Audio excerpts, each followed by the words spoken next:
Welcome to another episode of the APL Spotlight Series. Incredible guests the world over with amazing insights, experiences, and much more.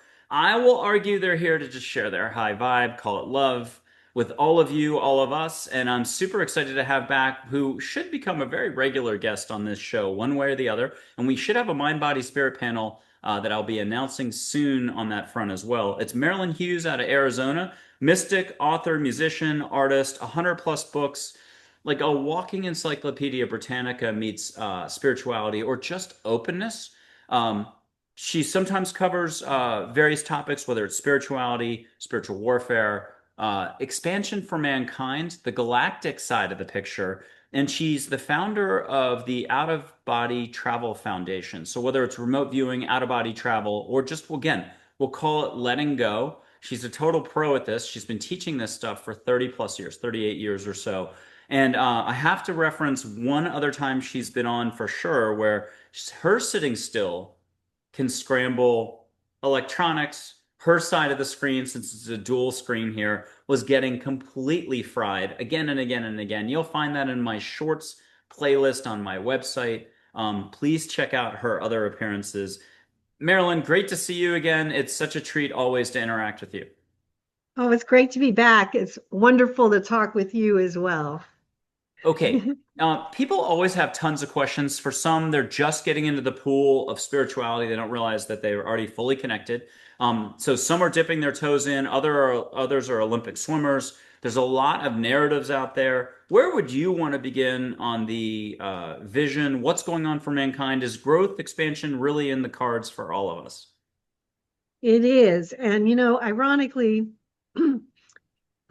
that's one of the things, and I apologize for my voice, got little issues there.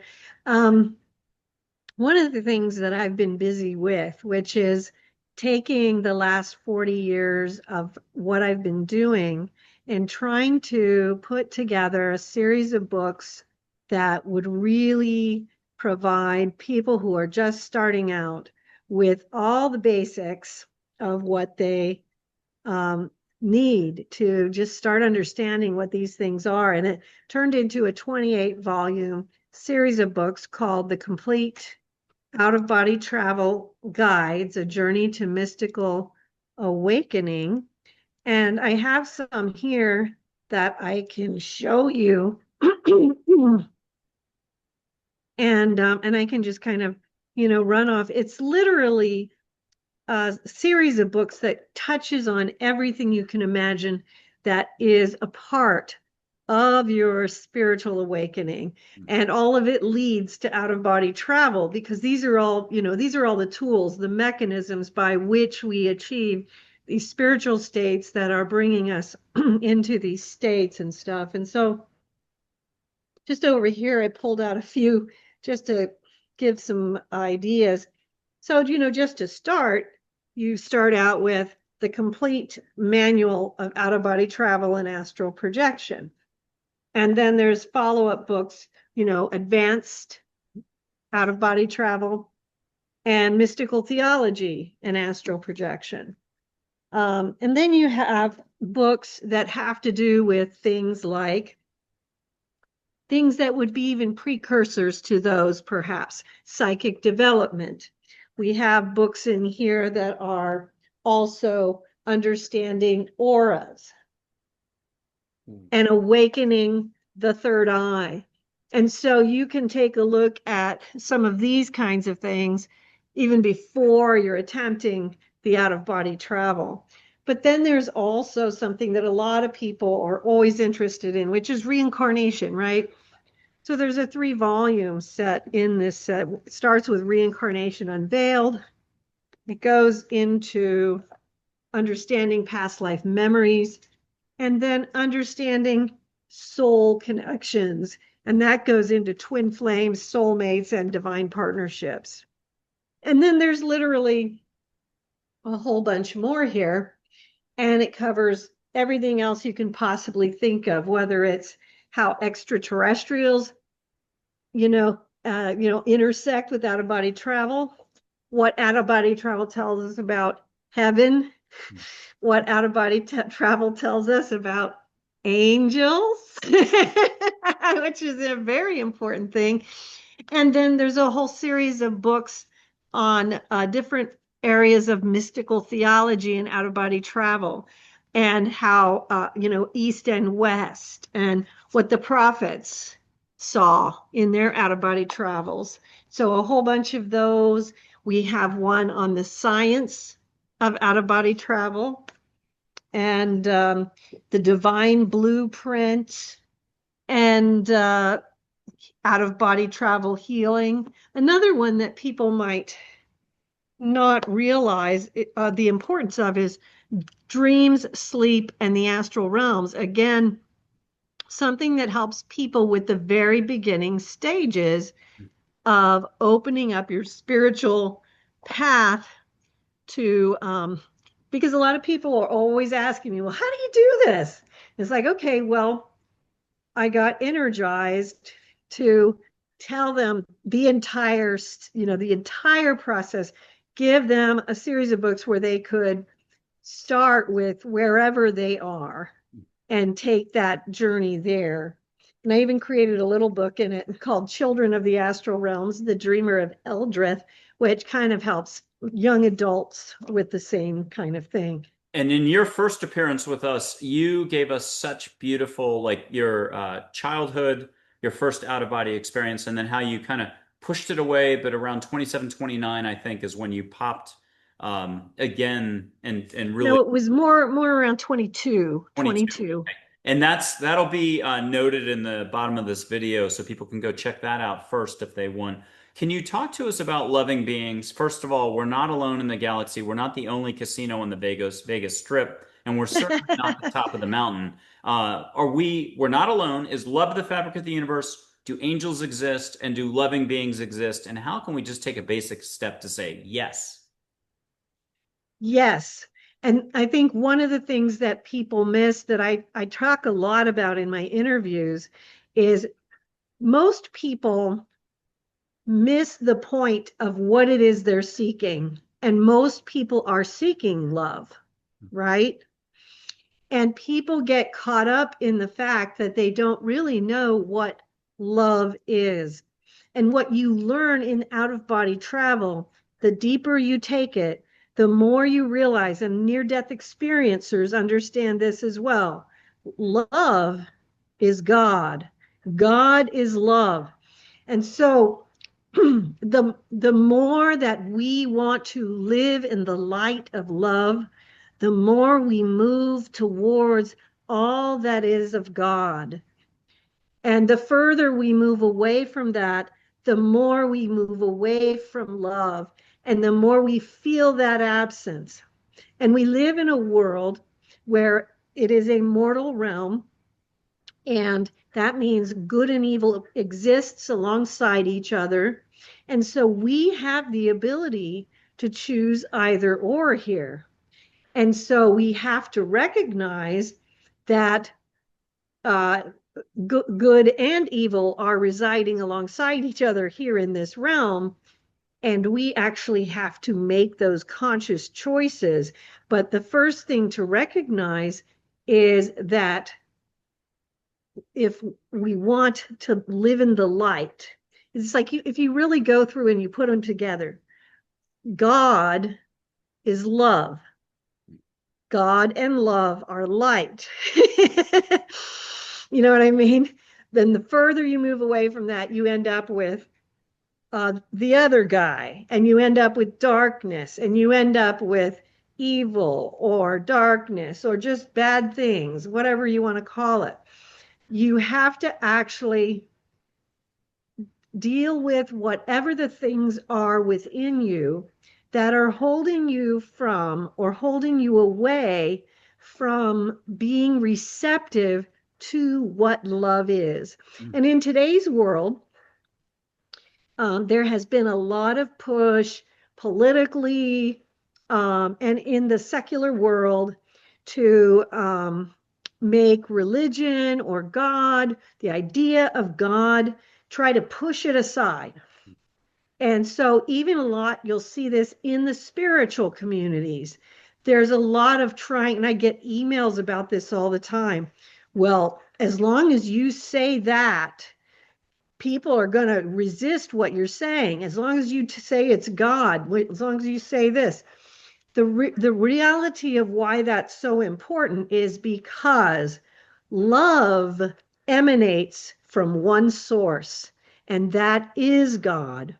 And so, this push that we see to get people to think that they can separate love from God is actually an evil influence. Because what it does is it cuts us off from actually being able to tap into the fountain. It's a very, very brilliant plan, but it doesn't help people who want to find love and seek God.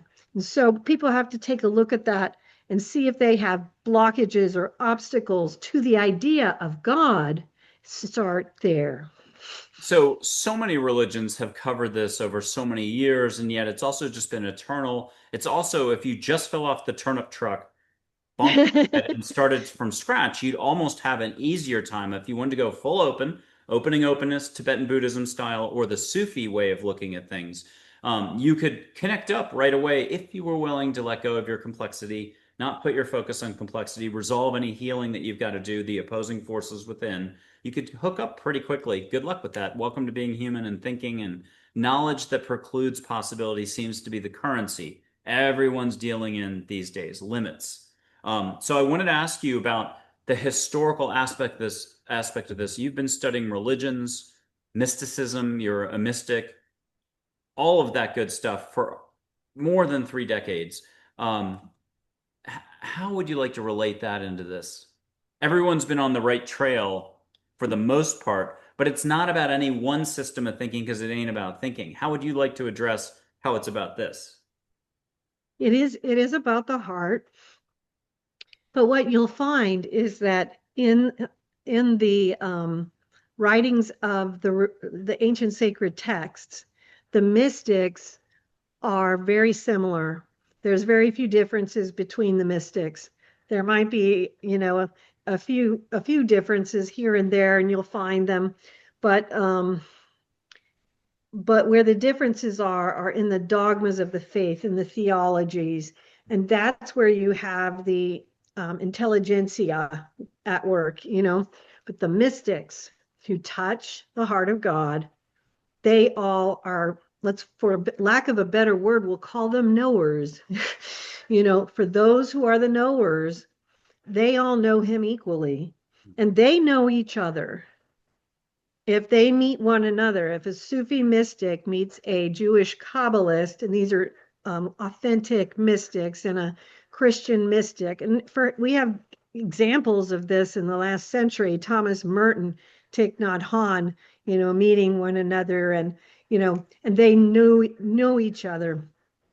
Ironically, Paramahamsa Yogananda went to see Saint Therese Newman. I don't know that she's a saint, so I think she's Therese Newman, but she was a profound stigmatist in Germany. They not only know each other, they seek each other out, and they don't care about those religious boundaries. They know who their other knowers are. That's And beautiful. the reason they know that is because once you're in a certain level where you are just experiencing the love of God, these boundaries of dogmas and all this stuff, it doesn't matter anymore. It's simply the experience of God. They live in him. And so it's these false ideas of we don't think alike, we're separate, and all this stuff, that all falls away to the true mystic. Because as a true mystic, you go into these samadhis, ecstasies, and other spiritual states, and you experience that there is no separation. So you know these things. These are not just your thoughts. These are things that you know from experience, profound, profound experience. And so a mystic knower can see and walk into the same room as another mystic knower, regardless of their religion, faith, culture, because There are mystic knowers in tribes as well. That doesn't have to be a religion. You know what I mean? And I'm going to give you a quote. I got this from Jesus around 2010, 2014, and I'm going to do the best I can. First, I'll just read it before I try to read it backwards. Okay. Compassion is here for all. A person need only be open to receive.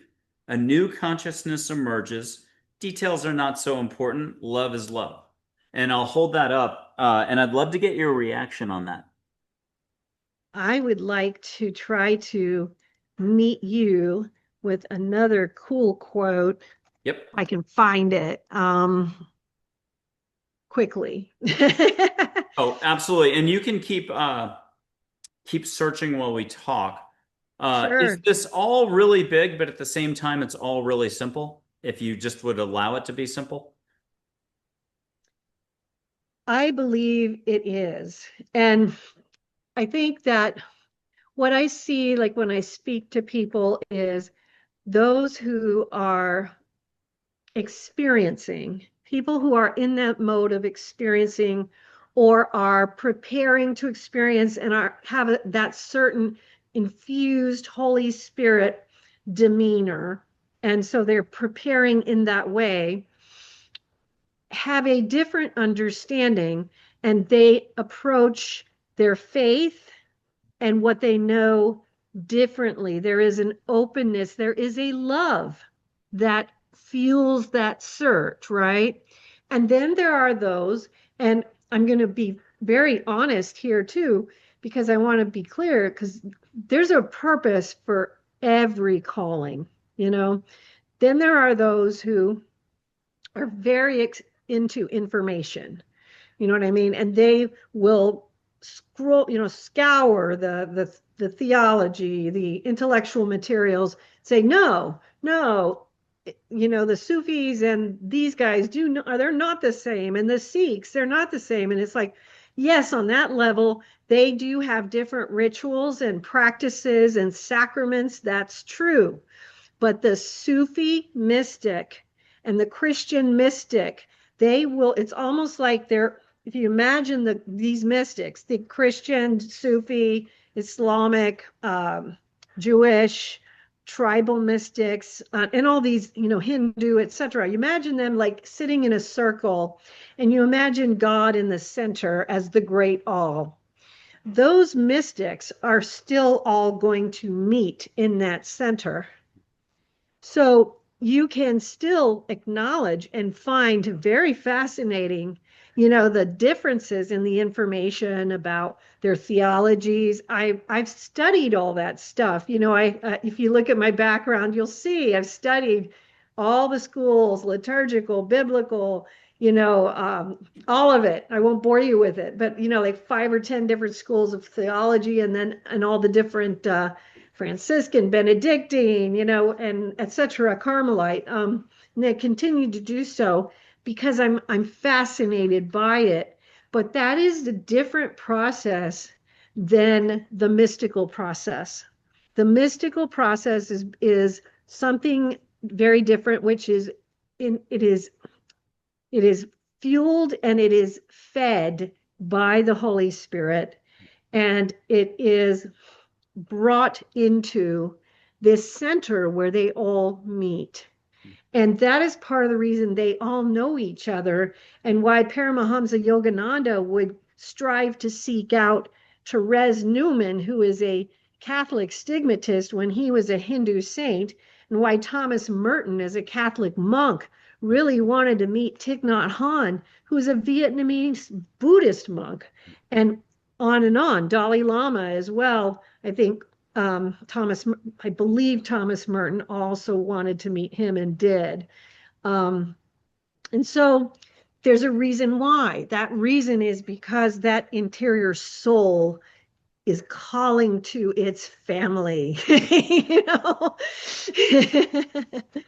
Let's take some steps that are interactive with the universe and have a little fun, but you'll be able to interject either what you're getting from different figures or just share from you, your higher self, or all the above. Um, Okay. I'm gonna just light some sage. People who have watched this show before can catch lit sage. Doesn't matter if you're in Christchurch, Tokyo, Berlin, and the year is 2032. Just let go, set your intent if you need to. If you feel like you need help, ask angels to get you out of your head into your heart. Your heart does the Zen thing, smelling without smelling. But if anybody wants to get flowers, ocean, sage, flowers, ocean, or light around them, you want to go crazy, get sprinkles of light all around you. You won't have to vacuum tomorrow. If you do, write a mean note, please, in the comments. Subscribe, like. Be sure to check out Marilynn's first appearance on the show. We went wild. Okay, here's the sage. You already did this before the show. You've done it with me before, and many start to taste it if you're watching the flame. Um, there's the sage. You're in Arizona. I'm in Texas. Are you getting sage? I am. And as I take it in, I want to read you my responsive quote to your quote as well. This is from the devotion of one of our mystic knowers.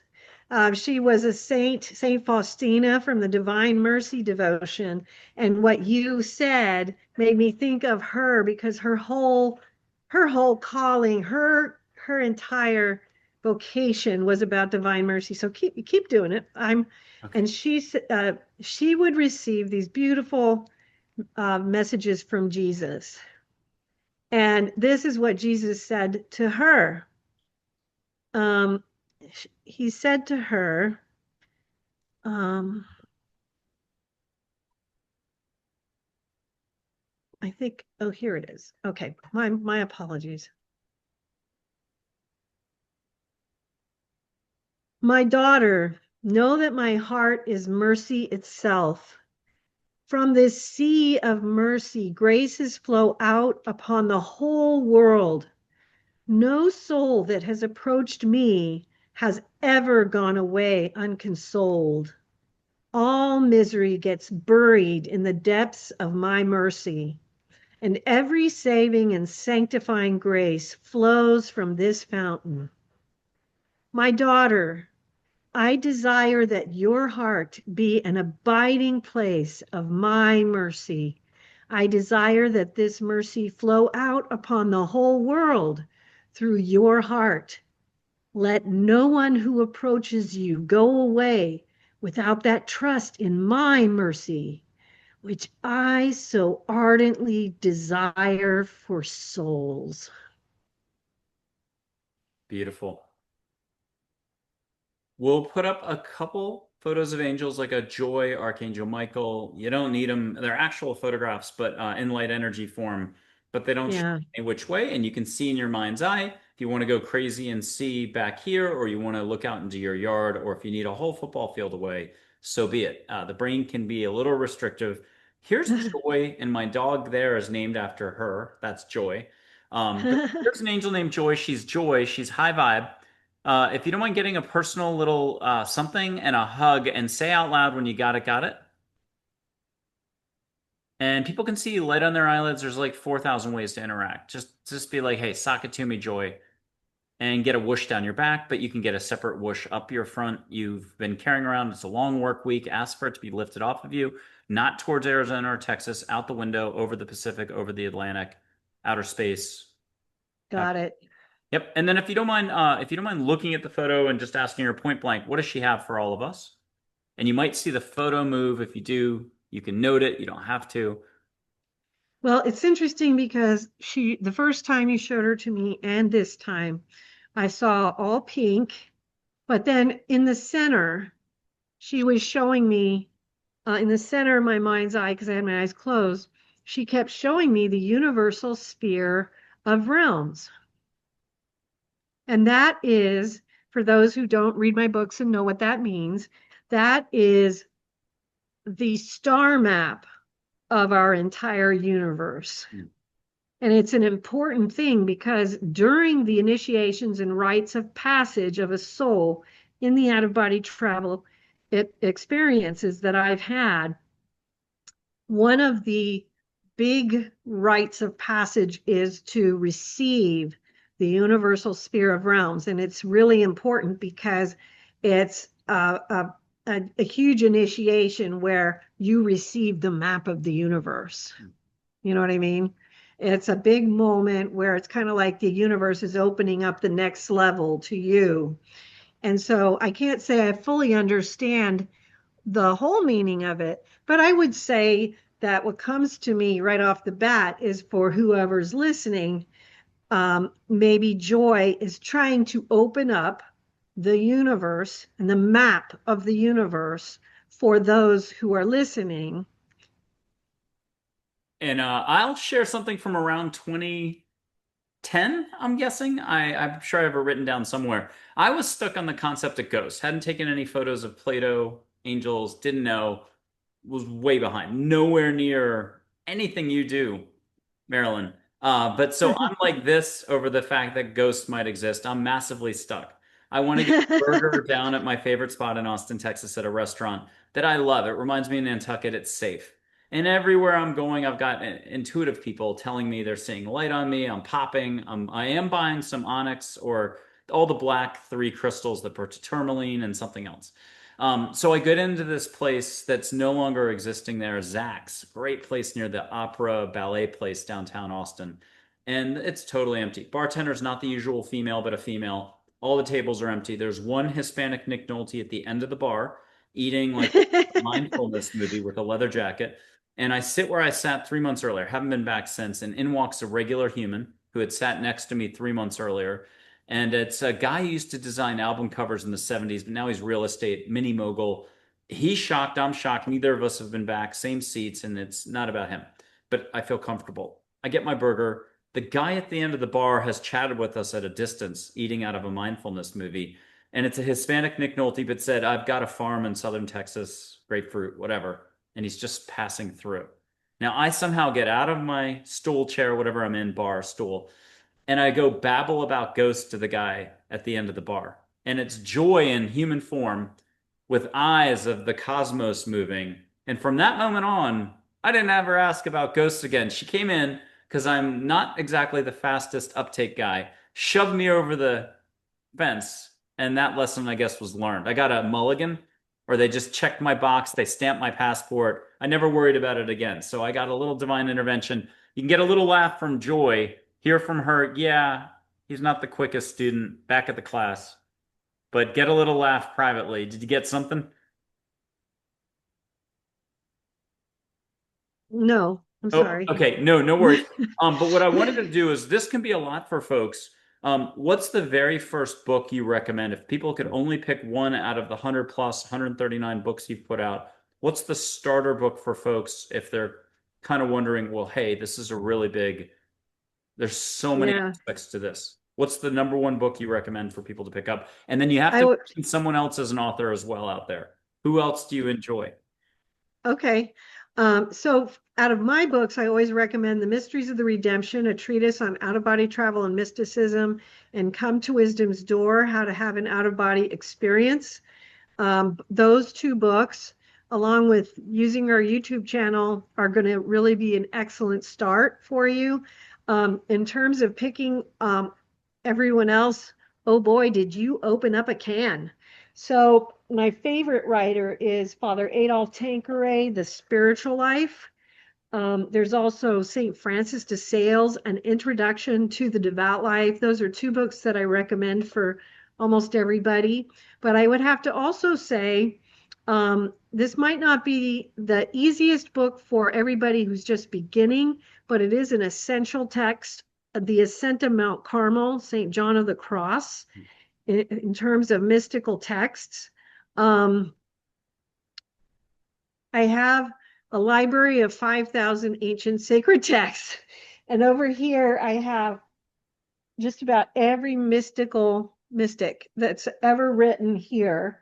And then over here, it continues. And then over there, the writings of the early church fathers, all the non-canonical texts, all the liturgies of the church. And then it starts with, the writings of the popes, the writings of those mystics. And then we go into all the writings of Judaism, Hinduism, Buddhism. I have a lot to choose from. So I would say you'd start with the Spiritual Life, Father Adolphe Tanqueray, or An Introduction to the Devout Life, from St. Francis de Sales. If you have trouble with those, you put them down and you don't worry about it because you may be able to understand it later. Hmm. Another one that I recommend to people is St. Catherine of Siena, the Dialogues, which is also one. And this is something that people need to understand. If you pick something up, it's too hard, you're not understanding it, put it down, move to something simpler. One of the things that one of my readers told me was that this new book that I put out on the complete guide to out of body travel was really helpful for them. And she had read all the other books before I put these out. So the complete guide to out of body travel, she said, I wish I had that in the beginning. So if you have trouble with the other two, don't feel bad go back and start there.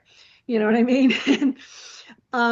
In terms of other people's books, oh my gosh, there's so many. Okay, you only get to pick one or two, though. What's somebody stumbled into a small spiritual bookstore? What would you recommend? Oh my. Well, it's hard to say because I don't know what they got in their spiritual small spiritual bookstore. I can only go by what I know and what I have in here. Um, the Urantia book Okay. is something I recommend to people. Are you familiar with that? Mhm. Oh my. So the Urantia book is this revelation that was given to a gentleman, a doctor in 1912, and it's huge. It's right over there. I'll grab it. I'll show it to you. And folks at home, if you'd like to just put a comment in, share, like, subscribe, and emoji counts. We'll take some more interactive steps in just a second. Oh, yeah. Sorry, I couldn't understand. I've only seen the visual of the book. I have not ever had to say it out loud, so I didn't recognize the name. But yes, I've seen that before in a bookstore in Texas. Well, and even in the Mysteries of the Redemption, I have an experience that I shared where the angels took me up into one of the highest celestial courts and they showed me the holiness of the first section of this book, part one. And they showed me that it was an accurate rendering of the hierarchy of angels. I've read it from cover to cover because of this amazing, literally uh, unbelievable holy experience that I had where I was shown how important this book is. Aw. So I would recommend this one for sure. um, and there are so many others. Gosh. Well, let Another author I recommend, she's not probably, she's available, but not probably in print, is Pensatia. She was a mystic in the 1960s, a Rosicrucian mystic. hmm. And I've got a bunch of her out of print books. She was a fascinating mystic um, that a lot of people could relate to her mystical experiences. She's very interesting. Emanuel Swedenborg's Heaven and Hell. Yep. So, Marilyn, let me put up another angel. It'll be Charlotte, everybody's favorite school teacher from third form, third grade, with words meant to help you expand. If you could catch something from her, get a hug. It can be private, but if you want to share something publicly, that'd be awesome.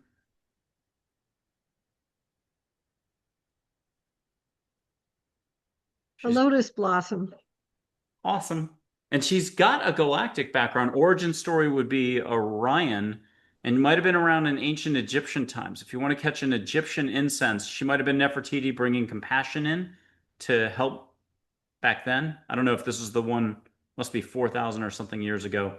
But catch something else. If you want to catch ancient Egyptian incense, you can't get it in a store today.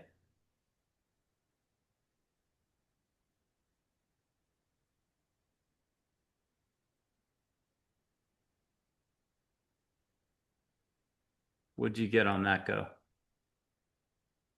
Nothing. Okay. No, no worries. Let's do one more angel before we get to Archangel Michael. Here's Minwala, only complex name. Min, like the word Minnesota, Lakota Sioux word for water. Soft-spoken professor. Probably 80,000 people have her as a guardian angel, but either way, light waves of energy and water. Little Mother Hawaii in her. What are you getting from her?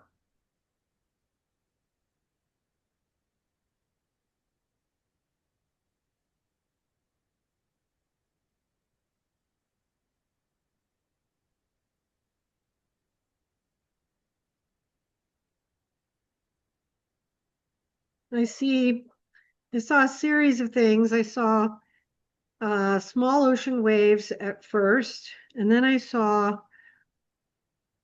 from the distance what looked like smoke, like big billowing smoke. And then these two very large posts in the ocean up to the sky. And they're very dark black, very obvious. You can see them.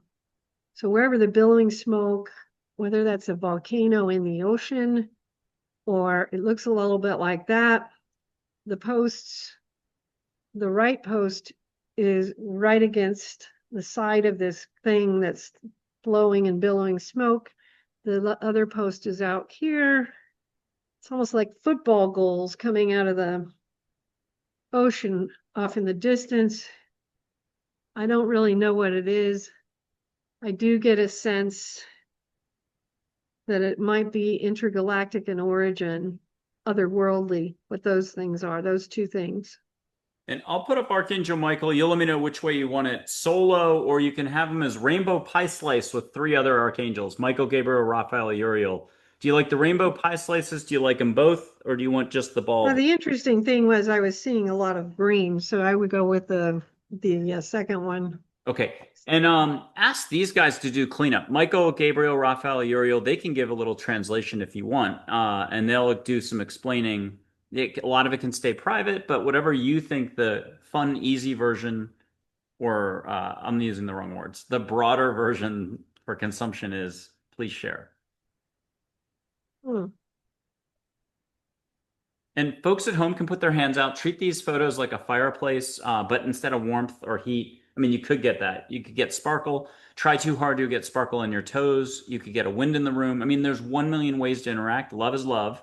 But really, the rub is what will you allow for? So just breathe, relax, go take a shower, hug your dog, do something. We paused the video just as a heads up. I had to get Joy, who was sitting here, the blonde dog, I had to lift her up and get her moved. And so we're back. And she's named after the angel Joy. So what I saw here was there was a billowing energy, like something soaring forward into the sky, and it was an orange sky.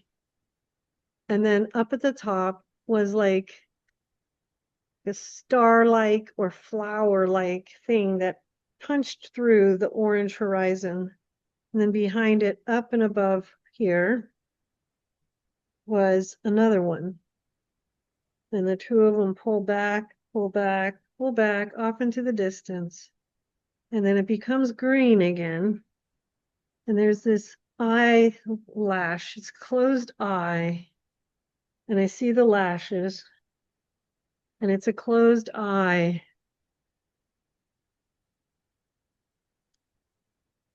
And that's all I see. And I'll put up one more Archangel photo. It's all of them together, but Metatron's in the back. Can't explain any of this for you, but Metatron's the little guy there. And anything else you want to get, or you could get at the word English word level, which is very limiting, but you might still get a beautiful something for all of us.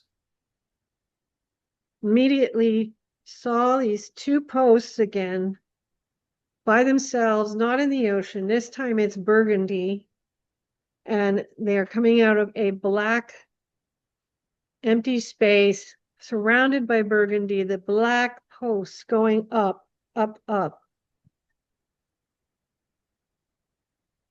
Two black posts. I think the black posts have something to do, it feels like the two black posts have something to do with a means of travel between this world and a next world, whether it's interdimensional or something that is physical, I don't know. Beautiful.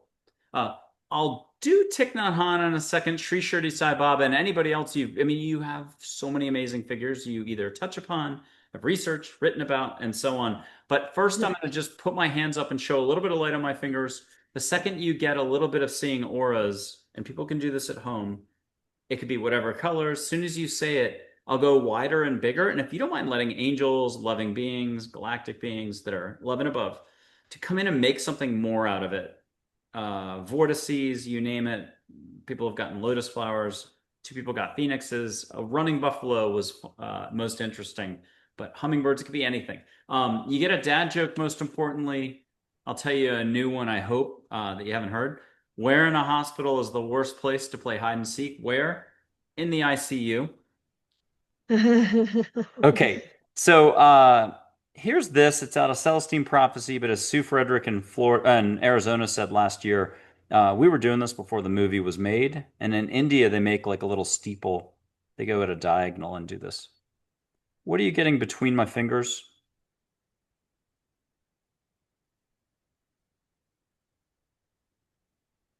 And I mean, nothing in particular. I see there is like an energy that forms there. Is it colored? Is it clear? Is it gray? Is it white? It's I it is some kind of color. It's kind of like a bluish white. Okay, I'm gonna go wider, bigger. If you could let angels and everybody pile on and do something more. It could be vortices, it could be an object, it could be just something else. What are you getting now? Nothing. Okay. Oh, no worries. Um, I'll put up Thich Nhat Hanh if you don't mind getting a topic and something from him, and he'll have his energy flowing in. But take us somewhere, and this is sort of a spin of the wheel. What topic are we going to cover? And Thich Nhat Hanh, let him come in and just suggest something. But if you don't mind getting some sensory coming in, smells, sounds like you're at a Buddhist temple in Vietnam. Oh, I'm bad.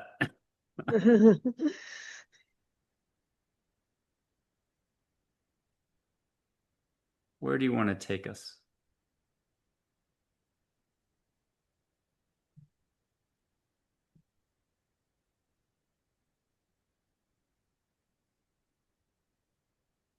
On is always about the quiet and about the present moment. When I've seen him mystically, he's the same. And he doesn't speak a lot. He's very quiet and he has you focus on the present moment and being where you are. So all I sense when I see him is exactly what he's always done. I've had many mystical experiences with him, which is focus on who you're with now, and that would be you and me. I like that a lot. I wrote down something in 1992 in like equivalent of a diary in New York City when I was working like a Wall Street job, and I wrote down the phrase non-duality, hyphen in there, and just 18 years didn't know what that meant. I didn't bother to like research it. But it wasn't until around 2010 I had pieces every step in my hands sitting outside on a curb, so I'm only like 12 inches off the ground or something, at a at an Acura dealership with leaves swirling, and I'm reading pieces every step, and I get to the only non-sentence in the book. Someone had given me this book. It was really well read, and I get to the only non-sentence. Blah blah blah non-duality period, not to period. And I was like, I just waited 18 years for that definition, not to. And yeah, that was my little introduction to Thich Nhat Hanh at the time. Marilyn, so for Sri Shirdi Sai Baba, the one from 100 plus years ago in India, he's Mr. Miracles, tight with angels. What would you want to share about him? Or if you want to let him come through, what topic or what direction would you both want to take us? Well, I'd probably share with you an experience I had with him. and I'll just read it to you. This was probably 10, 15 years ago, something like that. It was the last thing I expected to see or run across in my mystical world, an encounter with Sai Baba, Sri Shirdi Sai Baba. Why? Well, let me explain. Having studied the Hindu avatar, Sri Shirdi Sai Baba, for about a year, I'd run across many books in support of him and many which discounted him. And years ago, I discounted him myself and never really thinking of him again. One of the difficulties I'd had with him was the simple understanding of the Hindu people that he was an incarnation of God. I didn't believe that then, nor do I now. But in Hinduism, Krishna was an incarnation of God. And in their belief system, those whom we might consider as saints in subsequent generations can be considered as another subsequent incarnation of God. So that is the Hindu belief, although I don't necessarily share it. And because of this, I was not clear on my belief in Shirdi Sai Baba. But another Hindu concept is that of the avatars and the great yogis. These include those such as Babaji, the immortal avatar, Paramahamsa Yogananda, the Hindu incorruptible yogi saint, and others like them. After my experience last night, I see Shirdi Sai Baba in a different light, though I still hold within myself the studies and research that I did, which showed me he was an imperfect being, but one gifted with very unusual gifts. He was known for healing people and creating miraculous objects. Many followed him, some rejected him. Nobody would explain the miraculous stuff that he would do. First thing I recall when I first saw him coming toward me in the ether was his calming voice and the powerful wind-blowing vibration of his soul. His words were without blame because of my prior judgment upon his soul. Isn't it true, he said, that Anna Maria Taigi and many other Catholic mystics were called sorceresses in their lifetime? I remembered during the life of Blessed Anna Maria Taigi, who had been blessed with many visions of great importance to the pontificate of her day, was indeed thought to be a sorceress by many who lived near her, despite her obvious holy nature and many good works. Without any further question, Sai Baba came to my soul. And it was truly a coming upon, if I may use this analogy. Without hesitation, I knew immediately that he was not as I judged him, that he was a holy, holy man. Instantly, I knew I was wrong, and before I knew it, his holy vibration encompassed my very soul, and we began to soar into the mysteries of knowledge. The power cannot be expressed or contained, and if I had known where this journey would lead, I would have been surprised that he would have been chosen as its emissary, but at this moment, I didn't yet know where we were going. It was an exterior and interior experience at the same time. Although my body was completely asleep, my soul was filled with his soul, but he was showing me things exteriorly as well. We came across several intersections in the galactic heavens of knowledge, and within them were mysteries contained in energetic receptacles of which he allowed me to partake. As we continued, I felt more and more the holiness of this man, who I knew to be a man, not an incarnation of God, but who was profoundly holy. And I began to feel knowledge rather than know it. Each subsequent body of wisdom filled me with a greater tranquility and peace, but at the same time, an indescribably powerful energy that I had never before experienced. It went on for hours as the energies would climb and subside, and interiorly I just understood.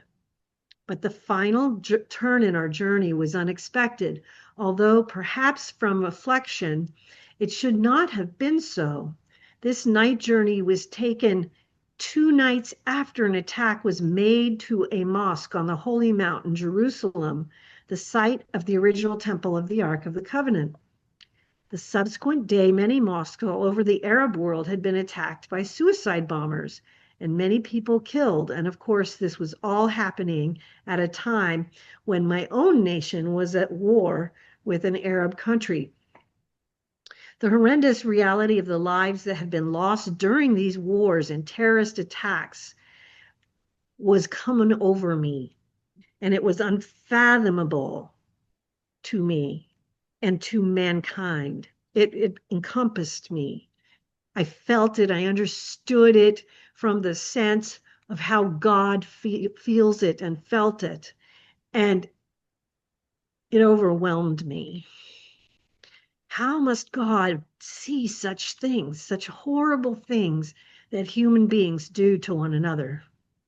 And then to have the Muslim people, Shiites and Sunnis, desecrating the mosques of their fellow Muslims. Such craziness was only mirrored by the not long distant fighting, desecration, and bloodshed between the Protestant and Catholic Christians of Ireland.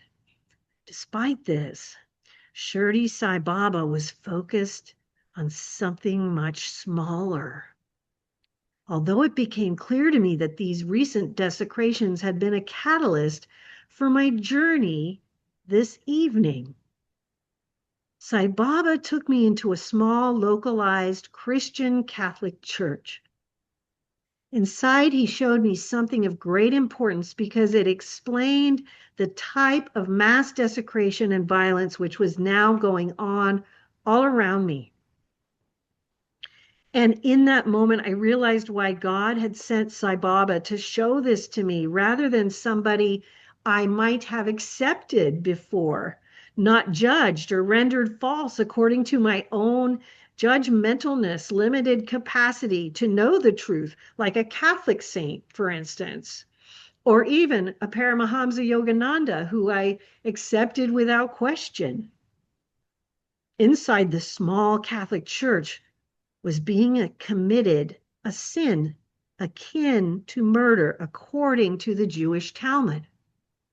In the writings of the Talmud, there is a section devoted exclusively to a sin called by the name of Lashon Hara and our rekulus.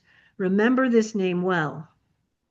Lashon Hara and or rekulus are gossip and slander of a fellow human being. And as Shirdi Sai Baba stood above this small Catholic church, I saw within him a holy rage begin to emerge, identical, I entirely knew this, to the rage of Christ at the temple when he shouted, "My Father's house is a house of prayer." I felt this holy rage of God at the outrage being committed in an institution called by God's name. And it filled me like a powerful vibration I'd never felt before. It was ominous, overwhelming. It was something which left me in holy awe. Slander in the Jewish Talmud is the cause of ruining another man's reputation. In the Jewish tradition, to destroy a man's reputation is to destroy his ability to make a livelihood. And to destroy someone's ability to make their own livelihood is akin to murdering them. And in that moment, I saw the correlation between what was happening in a small Catholic church through the mouths of some who were present and participating in Lashon Hara, or gossip, and the destruction of God's holy temples in other parts of the world. They were one and the same, and one led to the other. As for me and my house, I shouted to Shirdi Sai Baba, "We shall serve the Lord." A huge torrent of energy, like a tsunami, whizzed through my spirit as I said this.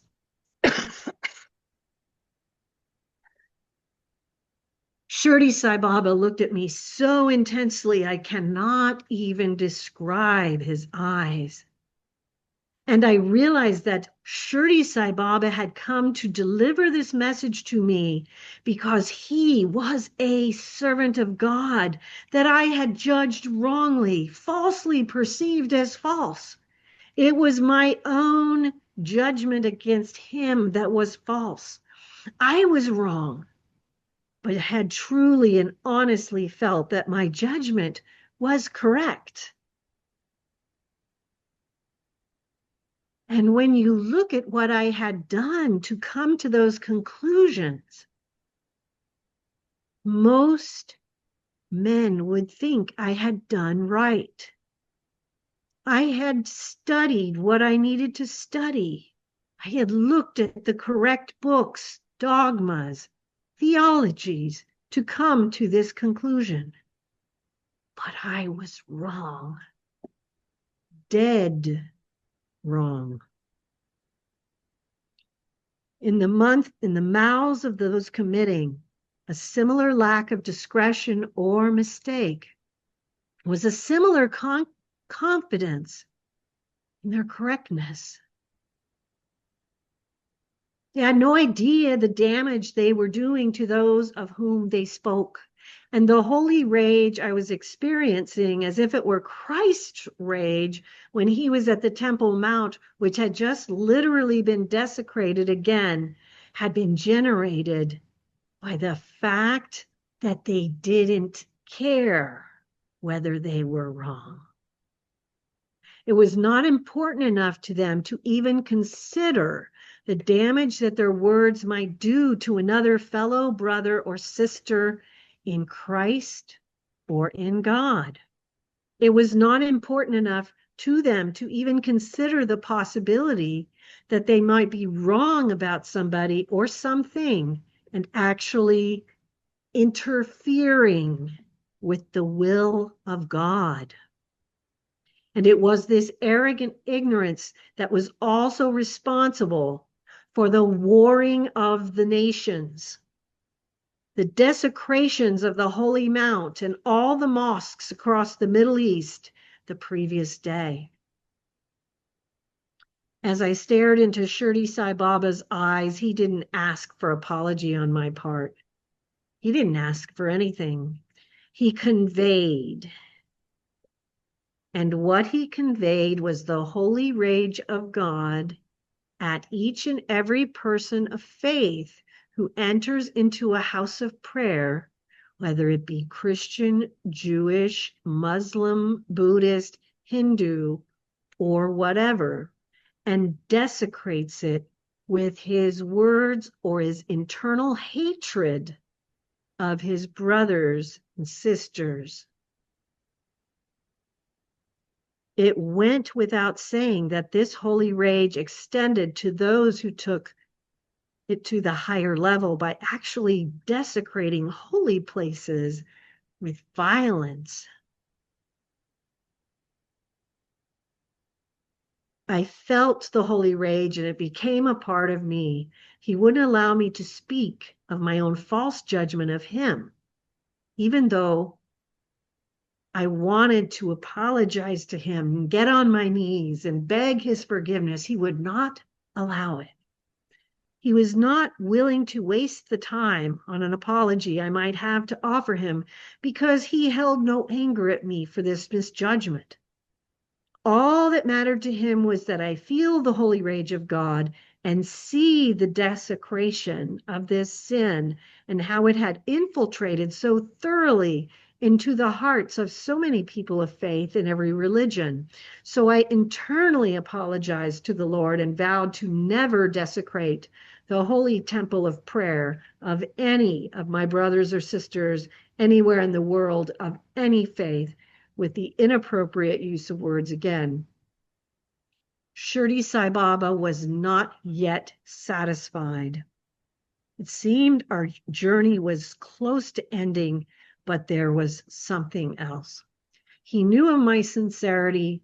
He remained unconcerned, but he pointed down below to show me my other brothers and sisters so negligently continuing in their acts of Lashon Hara and Rekaluz. Nodding, I finally understood. He wanted me to tell them too. This message was not just for me, but for all of them. Thou shalt not bear false witness against thy neighbor, and thou shalt not judge that which you don't understand. In his eyes, I knew that I was not held accountable for making a false assumption about his soul. He was totally unconcerned, but he knew that I'd done a great deal of discernment and I never slandered him. I'd kept my thoughts about him to myself, but he'd come to show me the faulty nature of human understanding. That which is impossible to man is not impossible to God. That which is understood by God is not always understood by man. And it was this that was causing so much warfare in our world. It all began with the inappropriate use of words, from the slanders and blasphemies committed in God's name by those who consider themselves his servants, to the bitter and violent struggles of actual warfare. They had one root: prideful, arrogant misuse of words. Shirdi Sai showed me something else. It concerned a situation wherein such Lashon Hara was resulting in the will of God being usurped in a small community. Imagine the ramifications of this if you consider all of the small communities put together. It was a reprehensible act of negligence to the holy house of God, which, no matter what the religion, is meant to be a house of prayer. Filling me with one final rush of purpose, he withdrew from my soul only after he knew that I would convey this message to everyone concerned, and it appears that that would be every single one of us. In honor of this message, he wished for me to publish this experience that I had with him.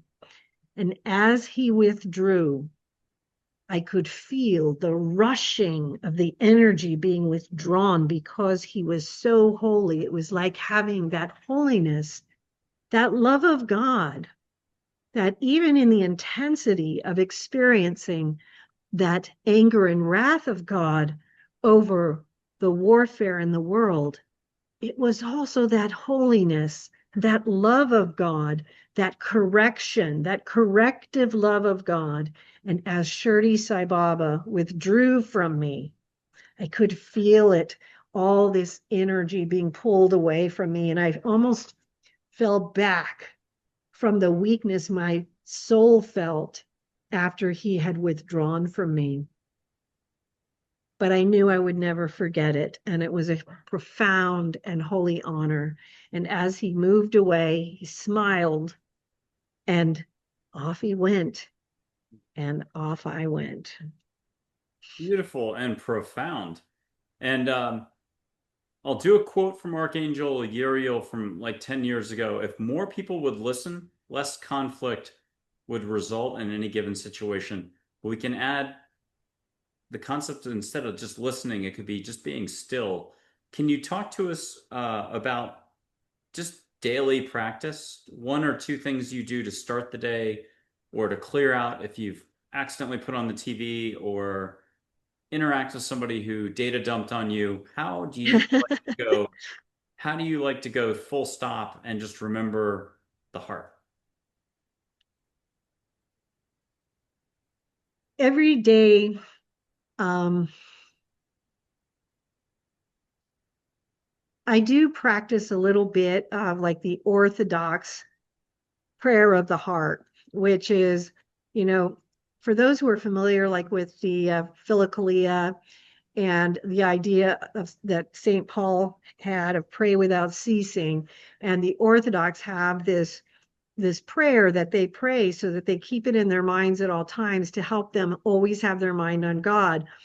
I pray that a lot throughout the day or when something knocks me out of whack. And it's, Lord Jesus Christ, Son of God, have mercy on me, a sinner. And it's considered a complete prayer because you're acknowledging Christ as your Lord, Son of God, you're acknowledging, and then you are asking for mercy to come down on you.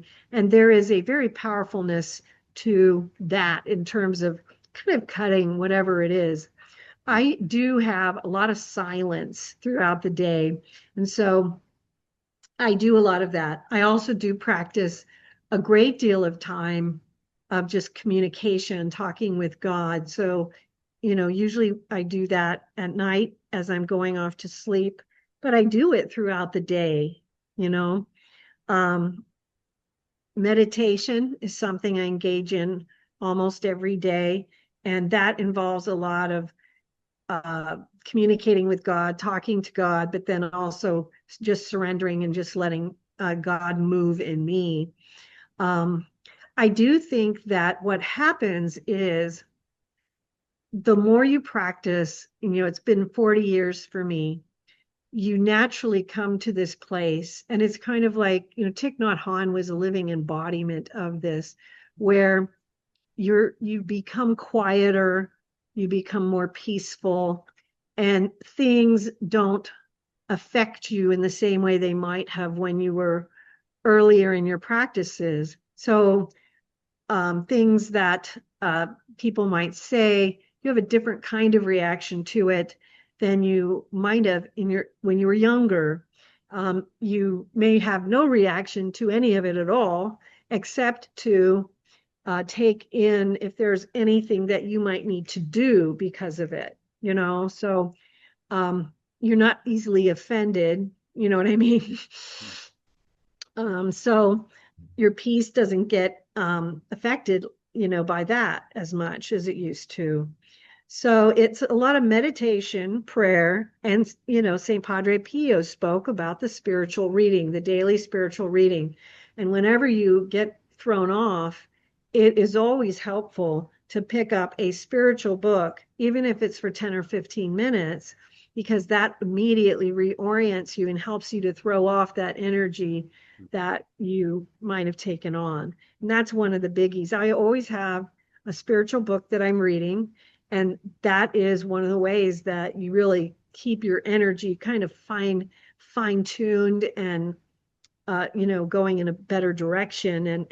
And if you do get data dumped by some, pull out the book, that's almost always one of the quickest ways to start getting rid of it, you know what I mean? And then go back to the prayer and the meditation as well. I'll put up that classic or famous drawing, painting, whatever the right words are, of Jesus that was done. It was in that movie Heaven is for Real with Greg Kinnear. Sorry. She's a Latvian, Estonian, Lithuanian artist who at 14 she painted this. We'll use this one with your permission. But if you could get something from Jesus or have him come in, feel what you feel, and whatever you'd like to share out loud, what are you getting from him? Um,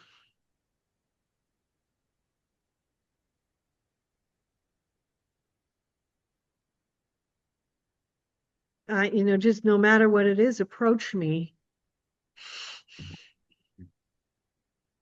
I think a lot of people don't really understand, and this goes back to, Saint Faustina and the Divine Mercy devotion.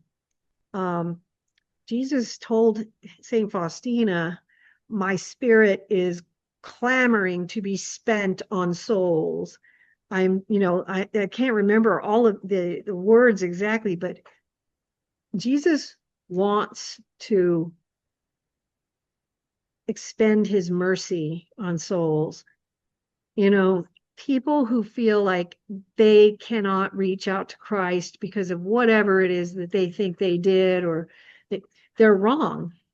They need to, whatever it is, just approach him, because the Lord said to Saint Faustina also, you basically, everyone can go through the door of my mercy. And it's only those who refuse the door of my mercy who will go through the door of justice. And, there is for those who may not be familiar with it, the Divine Mercy devotion, which includes the Chaplet of the Divine Mercy. People can look that up. There's a whole thing that came from Saint Faustina, from her amazing experiences with Jesus Christ. And she's got a diary, one of my favorite books, Saint Faustina's Diary. And you can read all the things that Jesus told her, so when you bring up Jesus and his picture, it makes me immediately think of the things that Jesus told Saint Faustina in that diary about his mercy. And um, it's just, you can't say it enough. I've read that diary, and there's nobody, no matter what you've done or where you are, who cannot approach him. He's clamoring to spend his mercy on everyone, and he will not say no to anyone. If you approach him, he will respond. Ask, open, ask, knock, and open. I It'll like that. happen. And he has a good sense of humor too. That's true. That's very true. Why don't we do this? Why don't we talk about chakras, seeing auras? Where did that start for you, and what meaning does it have, or how does it assist you in situations or interacting with people, or just in general, day to day? It doesn't really assist me in general day to day, but the chakras and the auras, and I've got a couple books in the series about those. The chakras became something that I became very aware of in out of body travel, because in out of body travel, those things, your auras and your chakras, you're going to see them, and you're going to see that your angels will be working on those chakras and those auras to expand their vibration and frequency, so that you will become more capable of higher and higher realm travel. So you can go to higher spheres. And so understanding, like, what do the colors in your aura mean is helpful. And understanding, what when they're showing you we're working on this, or you've got an emotional block here in your belly there, or if you have a block in the heart, you want to know that, because it helps you to understand what you're working on and what you might need to do to move forward. Because all of it, everything that we're doing spiritually, is about how to take the next step, about moving forward. It's not because whatever you're at is where you're going to be forever. It's because it's about figuring out, this is where you are now. What's the next step that's going to get you to the next step? Because there will be hundreds of steps, thousands of steps. And, 40 years later, you won't be able to keep track of how many of those steps you've taken. But that's another thing to think of, that these are rungs on a ladder, a very long, long, long, long, long ladder. And when it's shown to you, okay, so this is where you're at, and you're stuck in your emotional chakra and your sexual chakra. Okay, well, that's okay. That's where you are today. What do you need to do tomorrow? Because you're not going to stay there unless you choose to. You know what I mean? This is just how you move. You figure out what is the next step, and you're going to keep moving up and moving up and moving up and expanding all these things. And you're going to be surprised if you are sincerely seeking the spiritual path towards love, and which is God.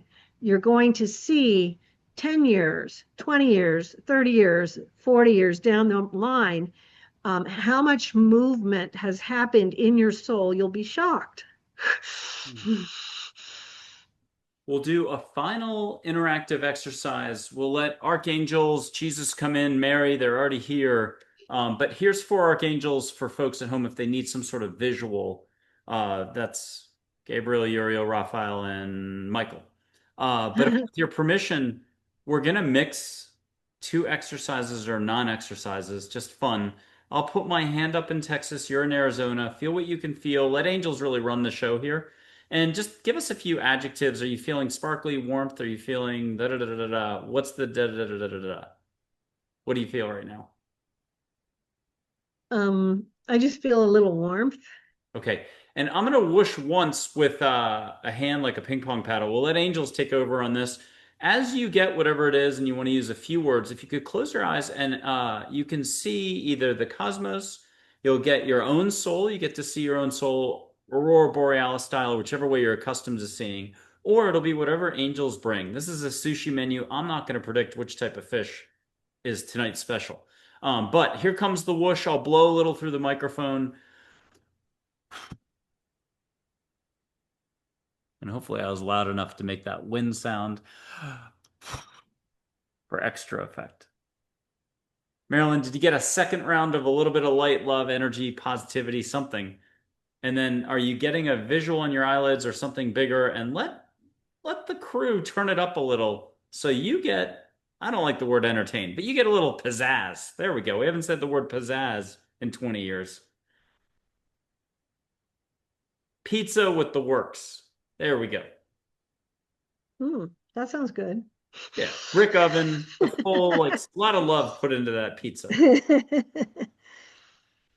And what are you getting? What are you feeling? And are you getting a little extra from the universe right now?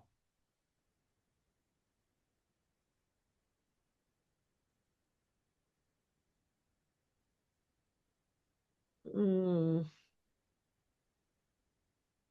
Originally, I saw like a half of a circle. I mean, not a circle, a square pointing up. And within it, there were two smaller squares pointing up. There's a lot of orange. And then there was like, as this kind of wobbled like a geometric type block kind of thing, something with a pointer, like a pen maybe, was pushing in this direction. That's it. Bad. I can't interpret that in the slightest, but we'll see if next time you come back, we get a definition on that. I'll have to remember that one. If you were to leave us with a couple of final reminders, because this can be a lot for folks, how do they keep it real? How do they keep it simple? How do they keep it real simple?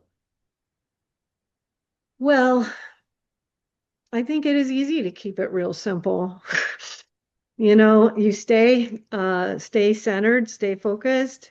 It's kind of a Zen kind of thing to just be here now. You know what I mean? Be here now. If you are interested in studying more of the spiritual life, out of body travel, things like that, feel free to do that. But also, don't forget to live your life in the present. If you become someone who uh, where the mystic gift is bestowed upon you and you become a mystic traveler, then even then, don't forget you may live in two worlds, but when you're in this world, be here now. When you're in the mystic world, be there.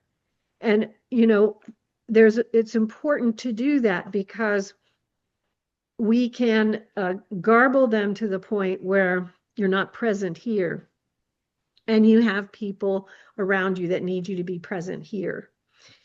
There are things within your mystical world that will integrate into your life here on earth.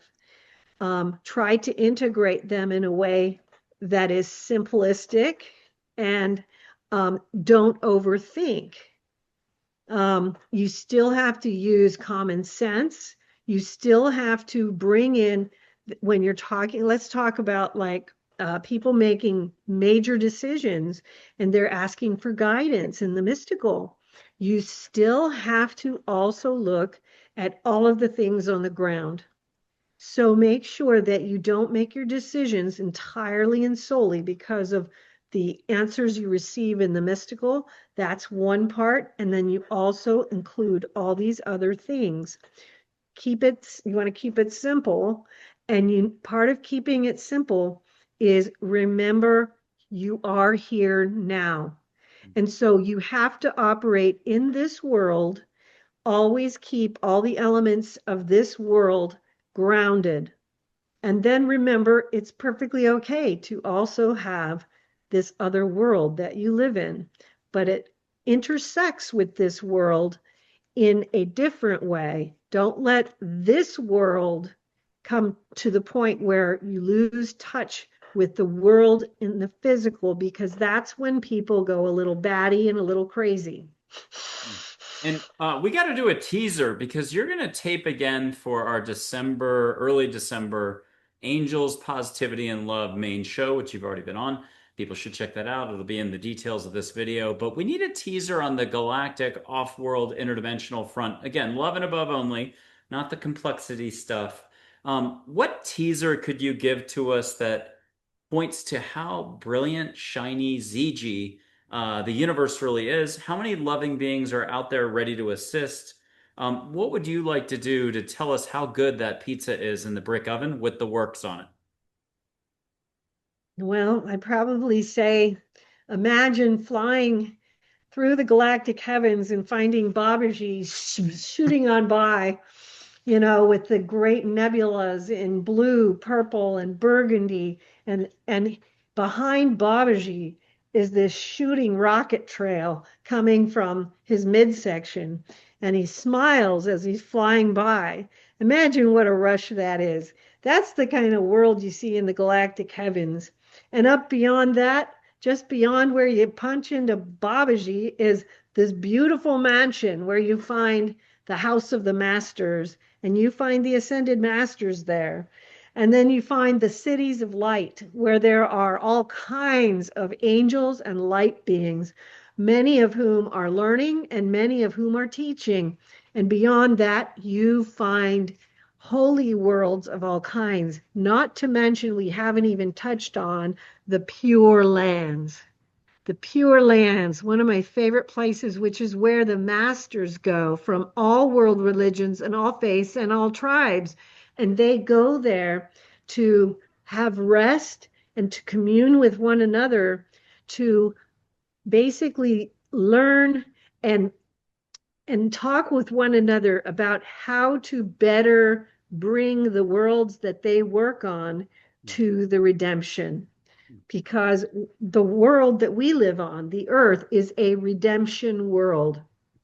There are many worlds like this, and the masters all work on these redemption worlds, and they live in the Pure Lands, and they go to the Pure Lands when they're sleeping, and they talk to each other. So whether it's Avalokiteshvara floating and flying around, or the Buddhas in the woods under the trees, or the prophets of old, or the ancient Sufi mystics and masters, everyone, they go there and they communicate with one another and help each other with ideas and talk to each other like, well, this worked better for me. This helped me on my planet to work with souls who had this kind of problem. There are so many things that could go on and on and on. I don't know if I did this on air, but I want to make sure I brought the book out from my office on one of our pauses. And this book is on the suggested reading list. Mine's more DVDs and just books, mainstream spiritual books and stuff like that. But that's a very beautiful one. People can check it out. It's accessible on Amazon. And I want to put up one final photo before we exit this taping. It's going to be Yogananda and Ananda Mayama. But if you don't mind allowing angels to Well, come. before you do that, since Yep. you wanted me to talk about Galactica, here's the book, Yes. Galactica. And we're going to be talking about that next time. But here's a photo of Ananda Mayama with Yogananda. If you don't mind allowing everyone to come in, and now we're going to try to go beyond English and beyond words, beyond structure, beyond, American Western society right now. And I don't know if this is eyes open, eyes closed, but if you can just allow, and extra light, extra swirlies, extra however it works to come in. And if you don't mind allowing for 30 seconds, 40 seconds, and you might get it visual, you might get light in the room, you might get just more words, even though we're going beyond words. But who knows? Which way would you like to do this? Yep, perfect. I'm just going to share an experience I had with Paramahamsa Yogananda. Sure. Paramahamsa Yogananda is another beautiful saint, a man of few words. And he's done this with me a few times. And this actually goes back because you were talking about turning on the TV and trying to get that out of your head. And Paramahamsa Yogananda comes into my house and he simply walks up, puts his fingers under your chin, and he directs you to look up towards God. And then he pats you on the hand. He says, "You got it? Got it. Got it. Look away from the TV. Look up towards God." That's Paramahamsa Yogananda. He's very quick to the point. I've been And getting chin up. Chin up has been a message. I do a lot of running daily, or at least I did, except for the last 2 months. But on those runs, the biggest message, besides like the time is now and other stuff like that, is chin up. Because when you're looking up, you're looking up. Like whether it's just at the tree level, take in the greenery, or you want to look at the sky. There's never nothing going on, to borrow from Peaceful Warrior, the movie uh, with Nick Nolte. But the point is, chin up has been a theme, which I relate to what you just said, and I thought it was beautiful. So, well, and maybe there's more to the chin up, which is look up. Don't exactly. forget to look up to God. So Yep. now, when you're looking up, it's what you're looking for, which is looking up to God. And we have a lot of 12%. I call them mini mountains, but anybody from Colorado or anywhere where there are mountains would laugh at me. But they're not easy. And with that angle, you can be looking up, but keep your eye on the sidewalk at the same time so you don't hit a rock or anything like that. So Right. you can have your cake, eat it too, no calories. Well, Well, and part of that is the trajectory of your spirit. mm, Look up. Make sure you keep your spirit looking up towards God. mm. And that's what that message is. And I think that's what the message could be for you. I love Make it. sure your spirit is looking up to God. Well, Marilynn Hughes, thank you again for being a guest. Always insightful, always a lot to share, and much more to share ahead. And we're going to get you on a panel, a mind, body, spirit panel. We'll see who those co-guests are. We think we know, and I think they've said yes. So it's just up to me to try to do a little scheduling, and we'll have you back soon enough. So thank you again for being here. Very appreciative. Thank you. Thank you.